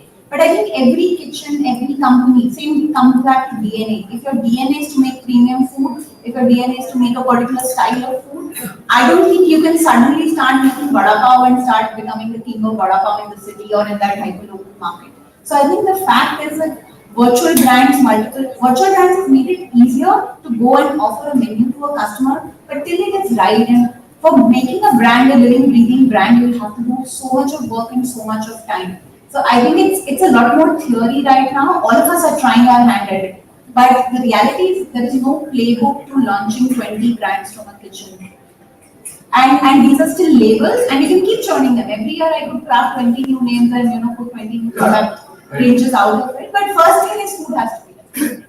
I think she's made a very interesting point, and it is easy to create labels but not brands, and brands take a lot more than just a logo and a packaging, right? So 100% agree with her on that. And I think that both these businesses are different businesses, and we need to understand that they're built differently, they have different DNAs, and I don't think the delivery business is actually replacing dining in business, because it's a fallacy. You think that they're taking a bite out, if you forgive me, they're taking a bite out of the restaurant. It's not.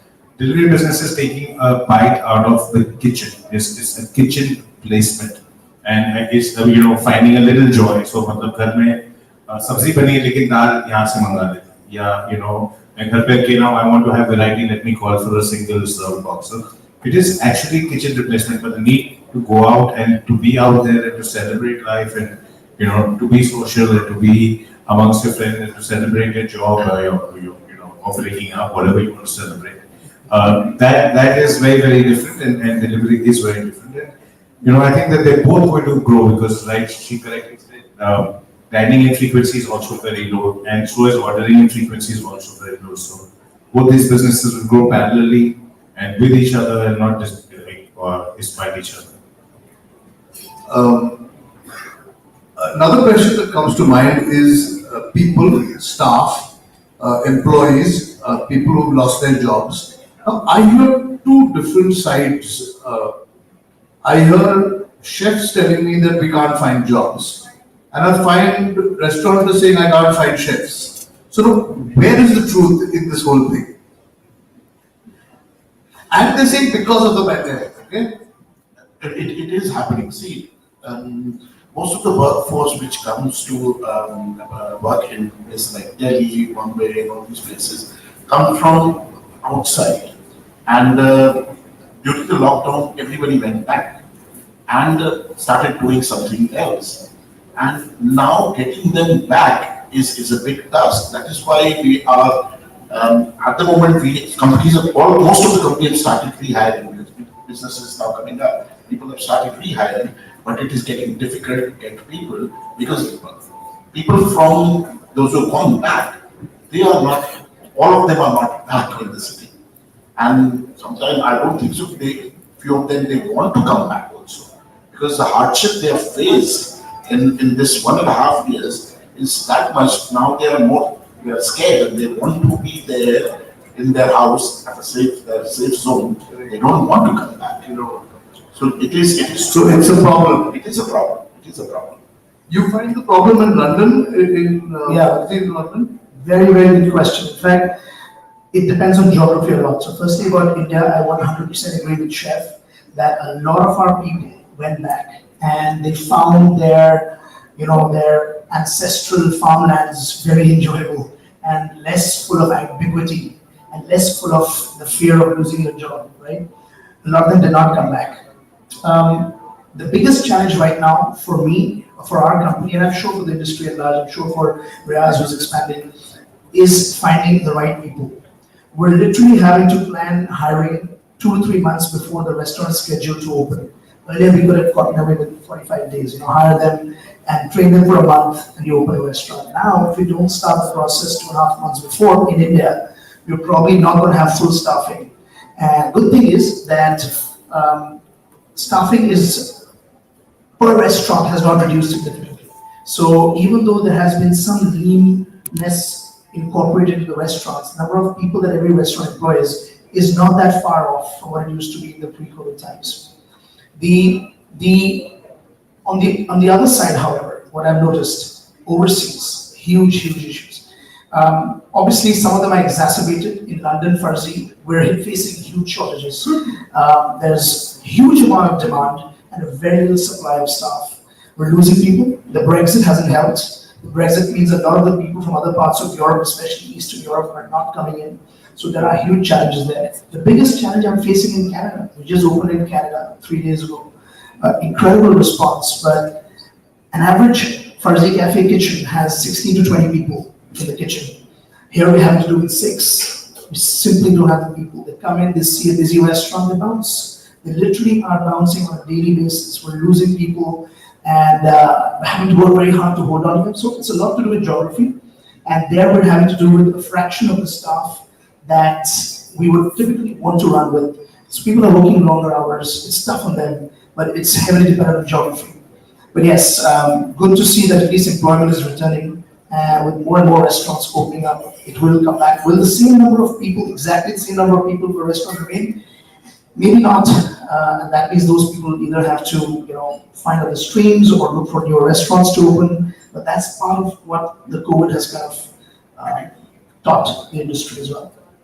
Great. I think there's a little bit of an imbalance between service expectations in India and service expectations abroad, and there's a huge difference over there, right? If you go into, let's say, a 5-star hotel, there'll be 6 people who will do your salam just before you even enter the hotel, right? That is service expectation. If my glass is half empty, I expect the glass to be refilled. If there's 1 cigarette butt in my ashtray, I would expect that to magically. If I look up, I expect to make eye contact with people. So we're used to, throwing people at a problem. And we have specialists, we have captains who only take orders and stewards who only bring food and busboys only clean up the dishes. I think that cashiers will only cashier and bartenders will only make drinks. I think now is the time where we have to kind of bring that down because it is intrusive to have so many people. If you look at how New York manages the staff, or anywhere in the West in the staff management, you'll see this in the amount of front of the house. So there's a lot of disguised unemployment in the restaurant business. Right? I think now that era of that, cashier being a specialist cashier is gone. I think, he has to bus, he has to pick up the dishes, he has to serve the dishes, he has to make a drink, he has to make the coffee. So, multi-skilling is going to become very, very important in the business, and we're going to throw less people at a problem and perhaps use this advantage of making people a little bit more efficient, multi-skill them, and also train them better for service. So, service is not just promptness, but service is also how you treat the customer, your efficiency, your knowledge, your enthusiasm. It's not yes, sir. So, servility and service, I think that's going to change a little bit now going forward. People will get a little leaner structurally. Yeah. So to sum it up, COVID has made an impact. There are some good things that will come out of it, and some terrible things that have already happened, which can be hopefully corrected in the future. I don't know how this is going to work as far as our online audiences, whether there are any questions coming in from there. If there's any way anybody can pass me questions that are coming in from online, would be great. Having said that, I can open it up here to people in the audience. If anybody has any questions, yes. We can start. We'll start and I'll come to you. Yeah. Good evening to everybody. Firstly, fantastic panel discussion. Me along with my counterparts here represent the city of Chennai. We are the youngest chapter for NRAI. Thank you. The question is to all 20 of the panelists, and anyone of you can answer this. If all of you were given two superpowers, one in which you have the ability to ace all aspects of restauranting, which is you can reduce inventory, you can reduce your food costs, you crack the marketing, XYZ, ace all aspects of restauranting. That is one superpower. The second superpower is that you're able to hire the right team. Which one will you choose and why? This industry is the one that is perhaps most dependent on its people than anything else. So I think having the right team is half the battle won, because we as restaurateurs sitting or as head chefs sitting on this podium cannot run our stores. Right now our stores are running, we're not there. So a good, dedicated, passionate team is absolutely essential. I don't know if it's a superpower. You mean superpower as in selection? Identify the right talent. Yeah, find the diamonds in the dust. A lot of that has also got to do with luck and being then able to hold on to those people once they join you. But I think there's a third superpower which is genuinely a superpower that I would like to have, is being able to predict the mind of a consumer, what he's going to like 6 months from now. Because I think we're always swimming upstream in our industry. I mean, it's impossible to gauge what the next trend is. You've done a pretty good job up till now, hasn't he? Actually, you're doing an epic job yourself. But just, it's being able to predict what they want is, I think, what keeps us awake nights. It's what forces us to innovate, which we enjoy doing. But the nature of the industry is that every 6 months, if you don't redefine yourself or reinvent yourself, at least substantially, you might be left behind. So I think being able to predict what our consumer is going to want in the next 6 months or next 1 year would be truly a superpower I would love to have. Yeah, that gentleman over there wanted to ask a question.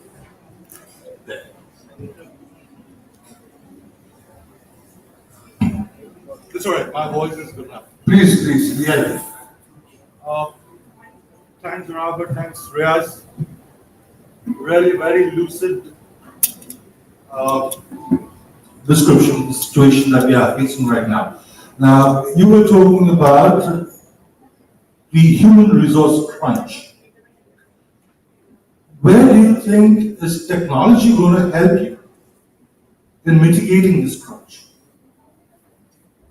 So I am an ex-battalion, hardcore F&B guy, who's moved into technology. So where do you think information technology is going to help you? How is it going to help you?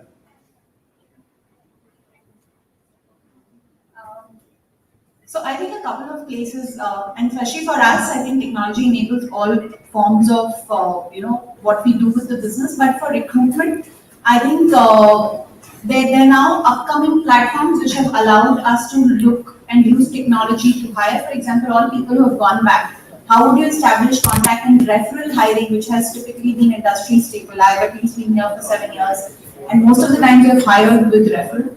Right now, I think there are technology portals, for example, in the recent months, like Apna, which has helped us call people and look for people faster, better. So there's obviously one part of recruitment here. I think F&B still relies a lot more on word of mouth hiring. A lot of people from outside that we're calling. I think technology could play a role there. The other big role would be in terms of training people.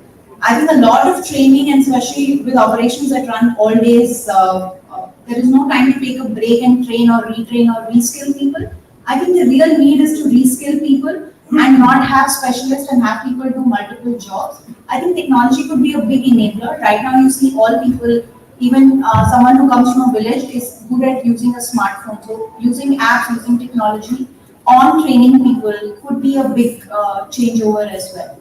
Other benefits of technology is obviously use of managing inventory, managing supply chain, keeping a track of daily P&L. I think technology could enable you to do all of these. I think these are few areas where it could really change and make a life easier.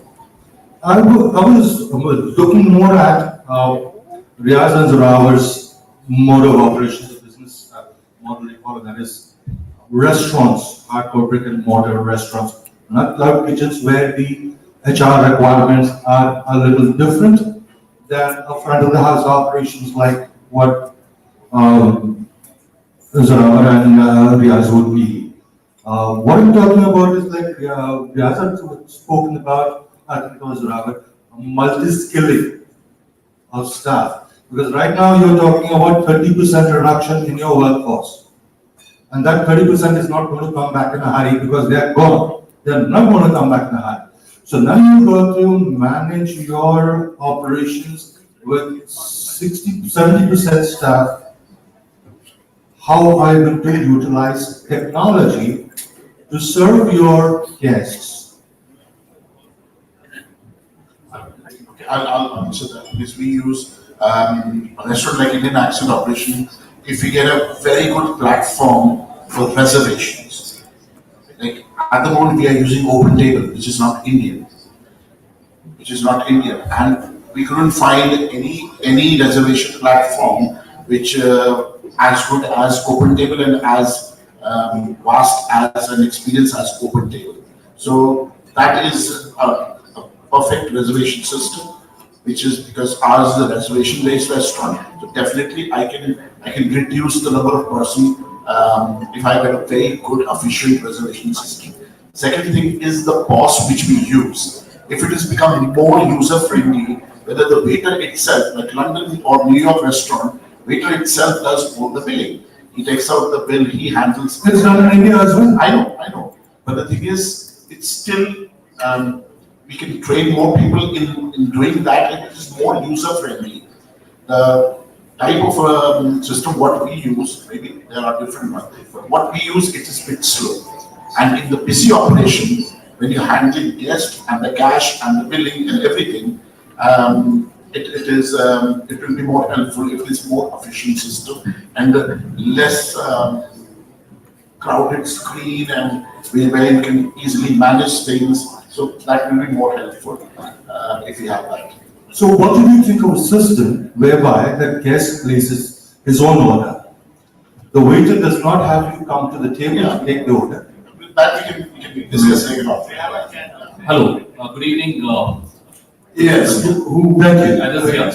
Yeah. This is Kiran from Hyderabad.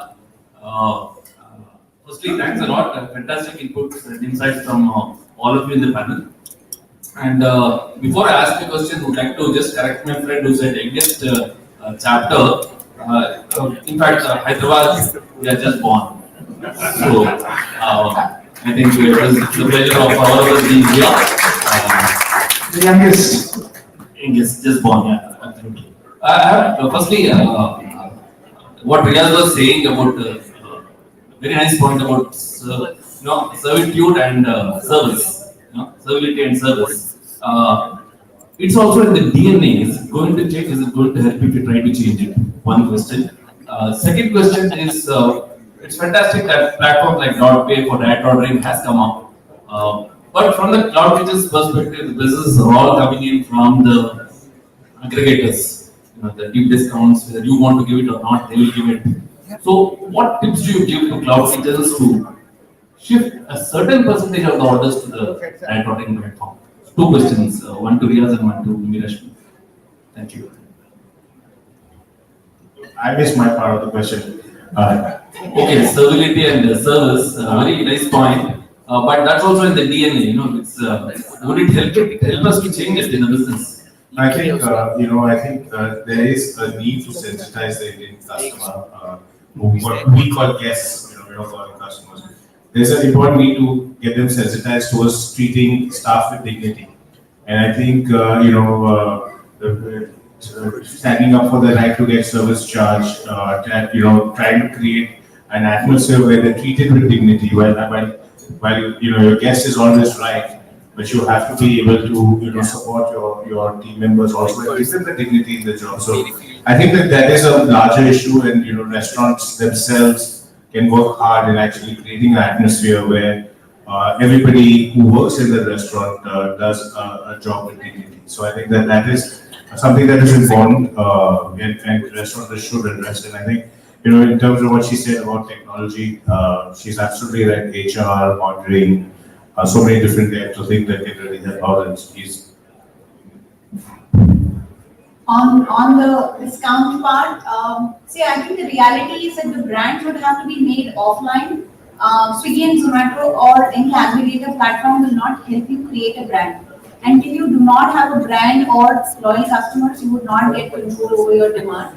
So I think today, for anybody who's thinking cloud kitchens or trying to get into delivery, including for us being in delivery, I think you will have to create customer touchpoints offline, or you have to make sure that people know what you have to offer. Swiggy will not help a lot more on discovery.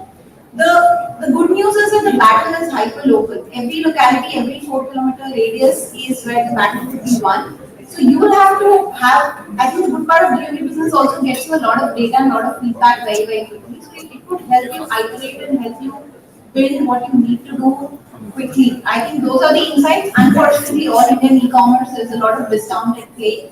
I don't think the discount is going away even if we wish to. Obviously, as an industry, we would love the discount to go away, but I don't think the consumers wanted that way, or the platforms would survive if they take off the discount, all of it at one shot. So I think it's going to be over time, but the part is you have to build your brand and you have to build customers when they come looking for you. Dipinder, just to add one line to that, Dipinder Goyal very famously tweeted a few months ago that discounting is an intrinsic aspect of Zomato delivery and will always remain so. For better or for worse, I don't know. For better or for worse. Okay? I don't get any discount from Zomato, by the way. In fact, I pay a hell of a lot. You have to apply for the Pro. Yeah, Pro, that's correct. Anyone else, or shall we start wrapping this up? Yes, sir. Yes, sir.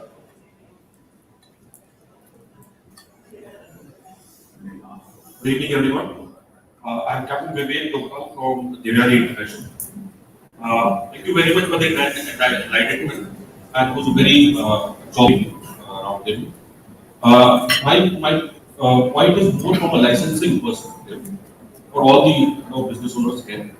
I'm just throwing this point across. Whether it is desirable for the government to give that option of applying all the licenses as per my seriousness. For example, if I say from south to north, there is a difference of number of licenses that we need to procure, and also the longevity of the license. For example, if I say food, I am given an option of 5 years, 1 year. But when it comes to trade, 1 year. And then there are subsequently other licenses which are graded. So it's a point to ponder whether we can have this option given to the business to apply the longevity of that license, since I am paying the fees upfront. So instead of getting into a renewal activity day by every year, every quarter, every 3 years, after 5 years, I think that as part of ease of doing business, it will create a lot of ease, in terms of my engagement with those officials. And if they can take it. So you're absolutely right, and one of the things that we spoke about urgent government intervention that is needed. A lot of it has got to do with single window clearances, and like you correctly said, longevity. There's no real need for you to apply the same license every year. That means that it's not just one license. Right? Totally, I think you need about 36 different NOCs and licenses just to sell a sandwich. Right? That is the real story. Restaurateurs are typically spending on an average 35 to 50% of their time, liaising with different governments, and maybe a little bit more when it comes to profits. But this is definitely a need that we need to remove the Babuism and the red tapeism, right? The government should only be concerned with 4 things: tax, health, pollution, and environment. That's it, right? What else does it have to worry about? It has to worry about the health of the customer. It has to worry that the customer, the restaurant is paying its taxes, and they're not polluting, creating sound pollution or industrial pollution or any such kind. And these are the only 3 things in health of the customer is what they need to regulate. So maximum that we need are 4 different registrations, and not even licenses. We need registrations. That means that the moment we register, we are deemed to have a license, and and it should be there for life. And they can come in and inspect. But paying this every year, and you have to resubmit all the documents again. You have to do this, so it is very expensive. And hopefully, this is one of the primary agendas that we are going to drive along with the help of this report. And that is why government intervention is very, very necessary, because we don't want to be spending creative, positive time doing this regulatory nonsense. And it is overly regulated. I think it's the most regulated industry. Even to get an arms factory, if you want to set up an arms factory, you need less licenses than the restaurant industry. So it is ridiculous, and mostly it is like, our school, when we were in school, every teacher used to think only she is giving homework. Like that, it is the same with the government departments. They only think that only their license is important. So that needs to change, and we need to get one single window clearance, and that's that. And you need it for 9 years, 10 years. You should not have to renew it. It doesn't make any sense. Yes, sir. As a consumer, right, not a restaurant, but as a consumer, we're all going back to restaurants. We're not really worried about discounting part so much. Yes, we love it at times, but most of the times we want to experience going back out, dining out, or even ordering food which is not made at home. The GST issue that you spoke about, till government does something, is there a way that it will build convenience fee to the consumers? And I'm sure there are a segment of consumers who wouldn't mind paying. Zorawar, you mentioned about consumers opening their wallet towards the service charge. That is a thought that is built on building convenience fee towards restaurants. I don't know if you're implying change, remove GST. Well, if you're implying that, I'm all with you. I'm totally with you, because the GST input tax credit is without a doubt the biggest factor affecting our industry right now. We need immediate government to rethink and relook at the way it works. Why should we, as an industry, only be singled out and not get input tax credit? It makes no sense. It is also leading to the already thin margins of the industry being eroded even further. So that's a big problem. Regarding convenience fee, I don't know if I'm not into legislature, but I can tell you this, that the Indian consumer has really changed for the better post this COVID. They've become more sensitive, as I mentioned earlier. They are more aware of the problems that the industry faces. They are more tolerant, and yes, they are tipping much better. So there are no fights about service charge anymore. But that being said, I think the most pressing most pressing issue that the NRAI is working tirelessly towards day in and day out is GST ITC. Input tax credit is going to save this industry. I mean, lakhs and lakhs of crores worth of taxes, thousands of crores worth of taxes are paid by the industry every year. Why should it not be able to get some of that back and keep the margins at least a little bit healthy? Please keep your head above water. It's not a very high margin industry to begin with. I think there's some misnomer or some misconceptions in the minds of authorities and consumers that it's a very high profit margin industry. It's not. It's a very tough industry. It's got the highest failure rate in the world, the highest morbidity rate. 90% of all restaurants shut down within a year, and 96% shut down within 18 to 24 months. So it's tough industry to be a part of, and the GST ITC will be a big shot in the arm, and we need it right now, considering we're just still reeling from the COVID. Great. So on that note, I think we can thank this panel, all your friends.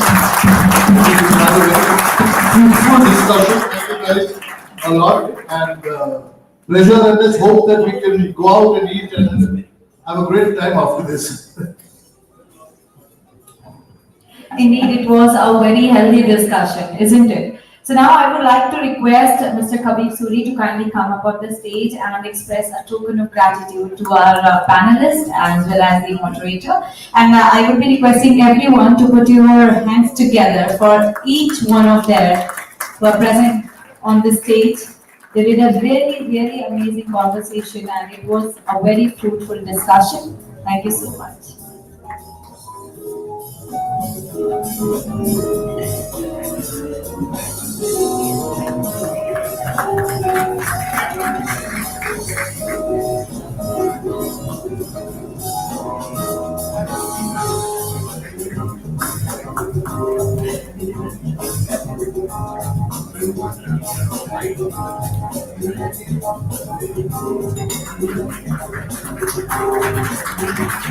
Lovely. And indeed, it is very right to say that it is just just the completion of a panel discussion, but the conversation and the discussions will be happening out the cocktails and of course the dinners. आप सभी लोग एक दूसरे से बातें कर सकते हैं और ये discussions ऐसे ही आगे बढ़ते रहेंगे. But before that, we are going to have a very amazing personality with us. And I would be requesting you all to be seated for a while because I would like to call up on the stage the person who certainly needs no introduction. And he is none other than Mr. Sagar Daryani. He is the CEO and co-founder of Wow School Private Limited. And he is an enthusiast who is highly passionate about brand building, and he dreams of an India where employment is 100%. He's indeed a very amazing personality we are having. Can we all put our hands together for him? Sir. Quickly, you won't come between your drinks and the chatter. But yeah, I mean, good to be amongst people. I think we're a fraternity by the people, for the people, of the people. So good to be amongst people in person after a long time. Our fraternity believes in gratitude being the right attitude. So we'll quickly thank, firstly all of you for coming down here, for people flying down from 5-6 different cities. To begin with, our lead sponsor, .pay. .pay has been an integral part of our Order Direct campaign, and we have a long way to go. Powered by PepsiCo, I'm sure Pepsi and us have a long way to go as well. And yes, the associate sponsor, Deadpan. Would definitely, go out of my way to thank the Technopack team for being the knowledge partner, and eVistas, Weber, your team has done a great job. Last but not the least, a big thank you to Nitin and Pranav for compiling the report, and the NRAI Secretariat, Neha, Prakul, Ravinder, and who else am I missing? Again? Ritika and Jayaprakash. Yeah. Thank you so much. I think we have an excellent team. I think Kabir and our tenure has just begun with the new MC, and it's begun on a very a lively note, and we'll come back with many more events in the coming year, and look forward to catching up with you right out there over cocktails. Thank you so much.